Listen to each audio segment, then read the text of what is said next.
रामदूत में मात जानकी। श्री हनुमान चालीसा। श्री गुरु चरण सरोज रज।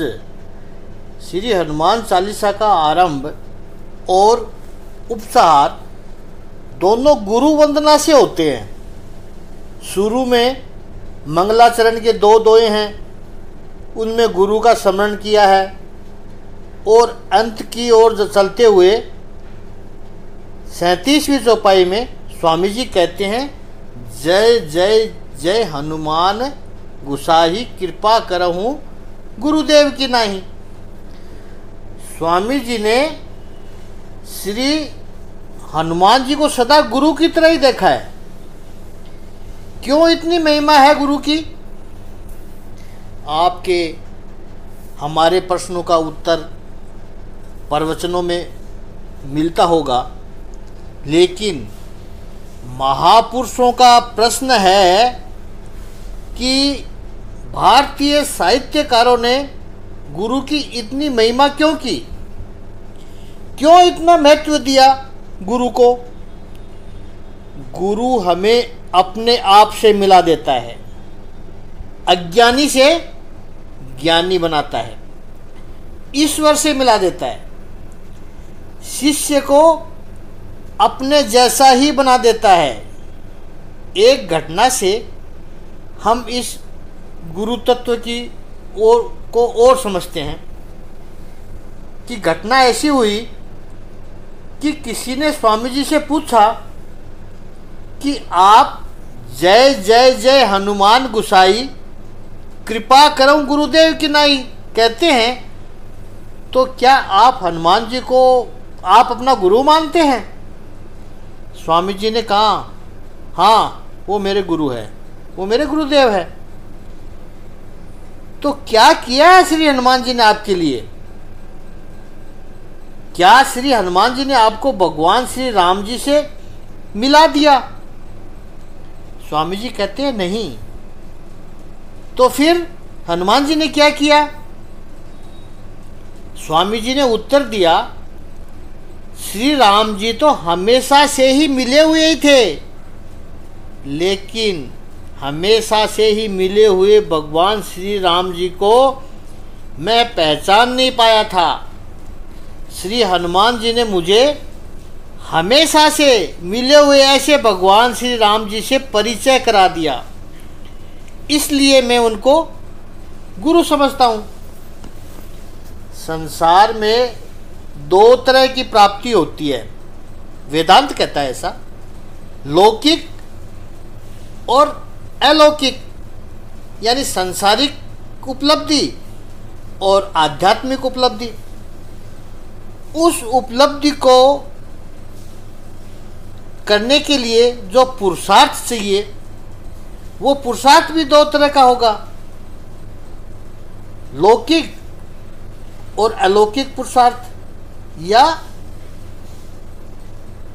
परमार्थिक पुरुषार्थ भी कर सकते हैं अलौकिक पुरुषार्थ को। लौकिक पुरुषार्थ क्या है? शास्त्र की परिभाषा है अप्राप्तस्य प्राप्यणम। जो होता है लौकिक प्राप्ति और वो लौकिक प्राप्ति के लिए करना पड़ता है, वो लौकिक पुरुषार्थ है। अप्राप्तस्य प्राप्यणम यानी अभी तक जो आपके पास नहीं है वह आपको मिल जाए, ये लौकिक पुरुषार्थ का परिणाम है।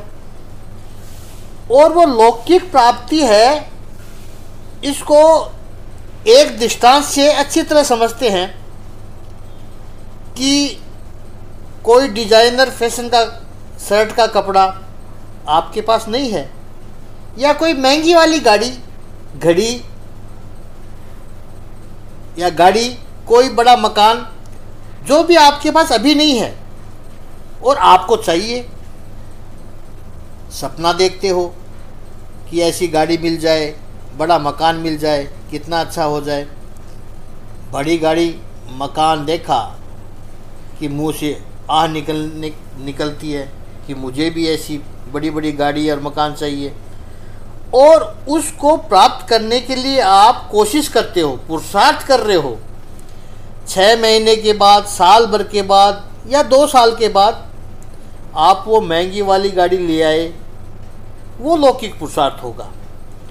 जो गाड़ी आपके पास थी नहीं वो आप ले आए, लौकिक पुरुषार्थ कर रहे हो, वो है अप्राप्तस्य प्राप्यणम।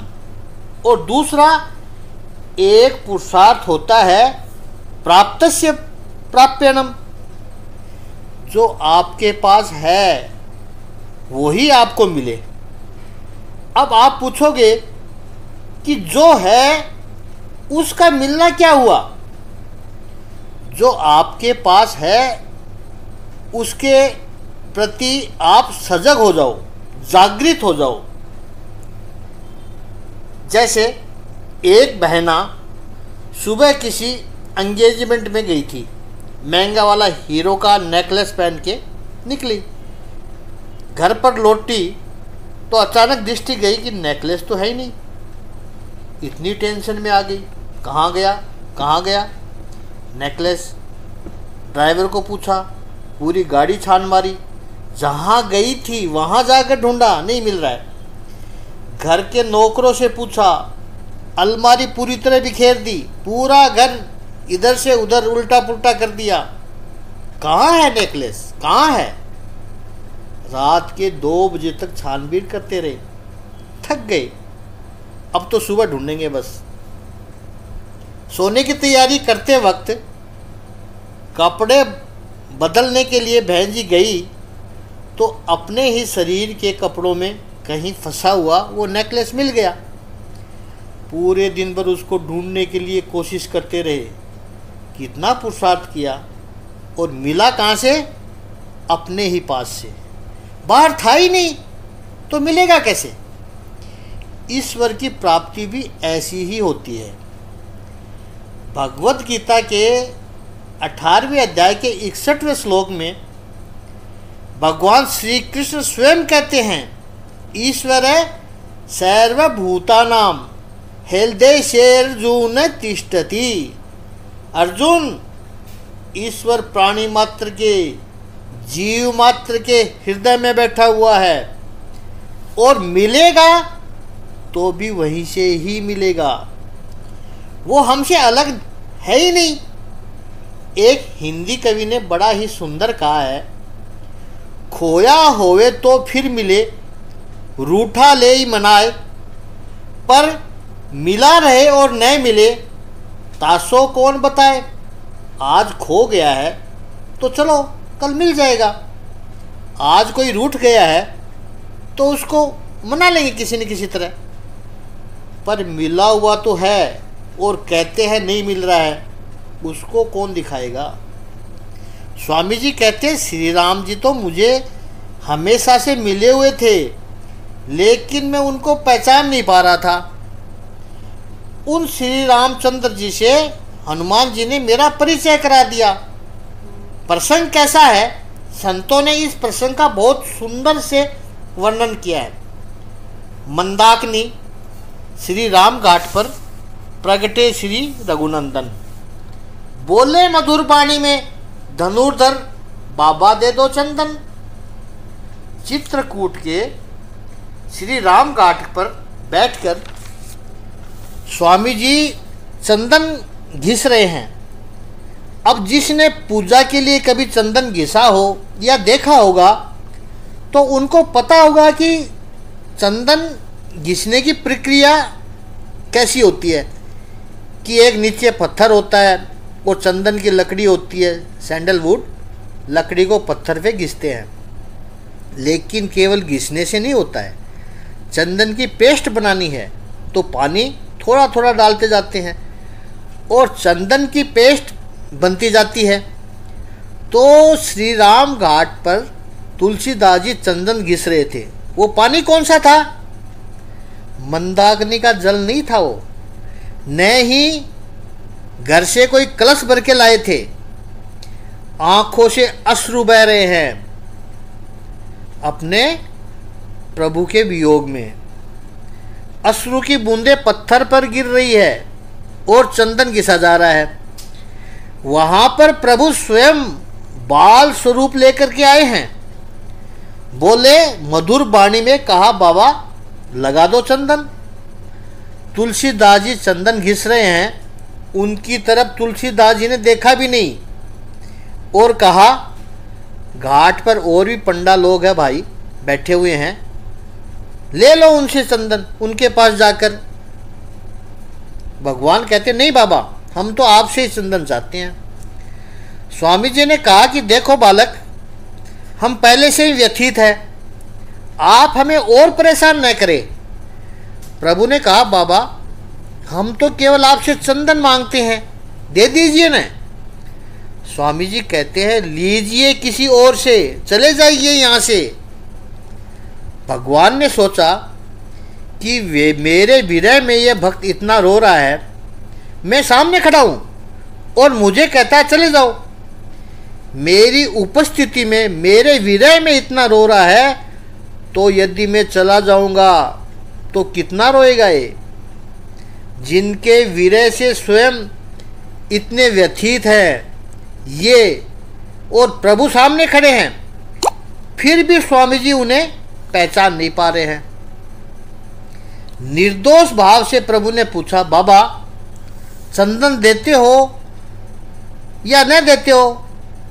न दो, आपकी मर्जी, लेकिन आप इतना रो क्यों रहे हैं? आपका कुछ खो गया है क्या? यह प्रश्न सुनकर स्वामी जी और गदगद हो गए और जोर जोर से रो पड़े।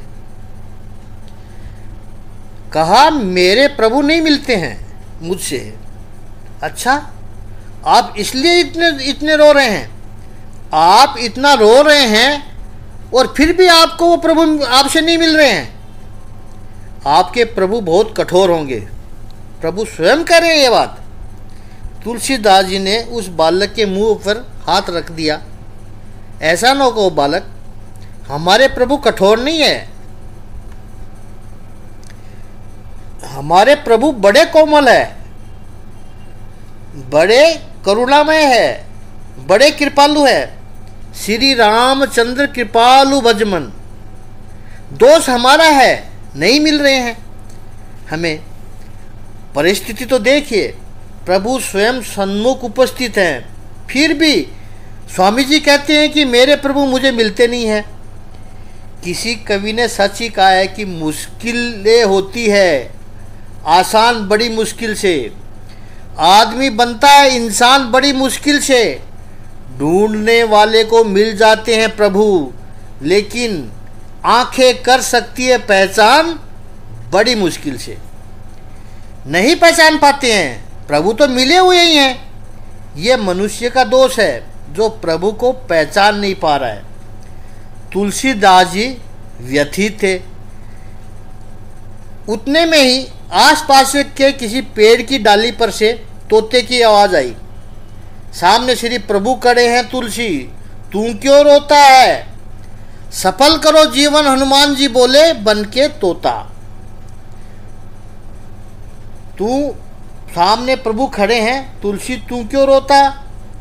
सफल करो जीवन, हनुमान बोले बन के तोता। और फिर ये जब कान में शब्द पड़ गए, फिर रघुवीर खड़े हैं सन्मुख। तुलसी तू क्यों रोता है? सफल करो दृष्टि अपनी, दृष्टि को सफल कर लो। हनुमान जी कहे बनकर तोता। और फिर तो बड़ी प्रसिद्ध चौपाई है, चित्रकूट के घाट पर भई संतन की भीड़, तुलसीदास तिलक घसे तिलक देत रघुबीर। ये चौपाई आई है, ये चौपाई लिखी है स्वामी जी ने। अब ये तो दृष्टांत था। तब कहा कि प्रभु सन्मुख खड़े हैं, सामने खड़े हैं, क्योंकि सामने खड़े होना उसमें भी एक अंतर है। यहाँ भी एक थोड़ा सा डिस्टेंस तो है ही ना, लेकिन हमारे और ईश्वर के बीच तो उतना भी डिस्टेंस नहीं है, उतना भी डिस्टेंस नहीं है। प्रभु तो हमारे अपने भीतर है, और अपने भीतर होना वो भी भक्ति मार्ग का शिखर है। लेकिन वेदांत तो कहता है कि भीतर नहीं, तुम ही ब्रह्म हो। तत्वमसि श्वेत केतो अहम ब्रह्मास्मि। भगवान हमारे भीतर है, ये कोई ऑर्गन नहीं है। जैसे हाथ है, किडनी है, लंग्स है, ऐसे कोई भगवान बैठा हुआ नहीं है। तुम ही ईश्वर हो, स्वरूप हो। इसलिए श्रीमद् आदि शंकराचार्य जी ने विवेक चूड़ामणि में कहा, ये ग्रंथ वेदांत का विवेक चूड़ामणि है, क्योंकि श्रीमद् आदि शंकराचार्य जी तो अद्वैत सिद्धांत के थे, लेकिन उन्होंने क्या कहा कि मोक्ष की जो सामग्री है उसमें सबसे अधिक महिमा भक्ति की है। और आगे क्या कहा उस पर हम कल चिंतन करेंगे। ओम श्री आनंद कंद भगवान की जय। ओम श्री गुरुदेव भगवान की जय।